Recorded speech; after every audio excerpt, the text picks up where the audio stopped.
Praise the Lord. இன்னைக்கு பார்க்க போற வசனம் சங்கீதம் 119ஆம் அதிகாரம் 54ஆம் வசனம். நான் பரதேசியாய் தங்கும் வீட்டிலே உமது பிரமாணங்கள் எனக்கு கீதங்களாயின. இந்த வசனத்தை பார்த்தோம்னா தாவீது சொல்றாங்க, அவங்க இந்த டெம்பரரியான உலகத்துல கர்த்தருடைய வார்த்தை அவங்களுக்கு ரொம்ப கம்ஃபர்ட்டா இருந்துச்சு அப்படிங்கறத ரொம்ப கிளியரா சொல்றாங்க. இது வாசித்துட்டே இருந்தப்போ எனக்குள்ளே ஒரு இன்சிடென்ட் ஞாபகம் வந்துச்சு. அதாவது என்னோட அப்பா சின்ன வயசுல ஒரு வாட்டி ஆக்சிடென்ட் ஆயிட்டாங்க. ஆக்சிடென்ட் ஆகி அவங்களுக்கு பேக் ஸ்பைனல் கார்ட்ல சர்ஜரி பண்ணி அவங்க வாக்கிங் வாக்கிங் இது வாக் பண்ண முடியாது. அவங்க பெட் ரிடனா லைக் டெம்பரரியா படுத்திருக்காங்க. அப்போ அந்த ரொம்ப அவங்களுக்கு துக்கம். எப்படின்னா, நம்ம எவ்ளோ ஆக்டிவா இருந்துட்டு டக்குன்னு நம்ம படுத்திருக்கிறப்போ நமக்கு எப்படி இருக்கும்ல, நம்மளால அத இமேஜினே பண்ண முடியலல்ல. அப்படிதான் அப்பாவும் ரொம்ப கஷ்டப்படுவாங்க. நைட்ல தூக்கமே வராது அவங்களுக்கு.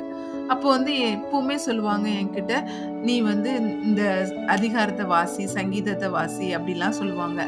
அப்படி சொல்லும்போதெல்லாம் நான் அவங்களுக்காக பைபிள் ரீட் பண்ணிட்டே இருப்பேன். பைபிள் ரீட் பண்ணிட்டே இருக்கும்போது அப்படியே அவங்க தூங்கிடுவாங்க.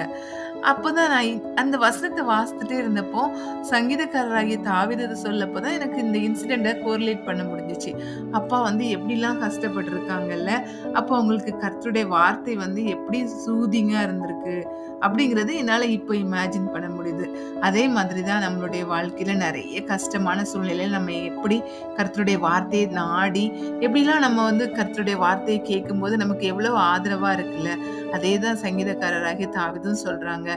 நம்ம இந்த உலகத்துல இருக்கிறது ஒரு டெம்பரரியான பிளேஸ். இதுல கர்த்தருடைய வார்த்தை நமக்கு கம்ஃபர்ட்டா இருக்குதா? அல்லது உலகம் தரக்கூடிய ஒரு மாயையான வாழ்க்கையில நம்ம வாழ்ந்துட்டு இருக்கிறோமா? அப்படி நம்ம இந்த நேரத்துல சிந்திக்க வேண்டிய சிச்சுவேஷன்ல தான் இருக்கிறோம் இல்ல.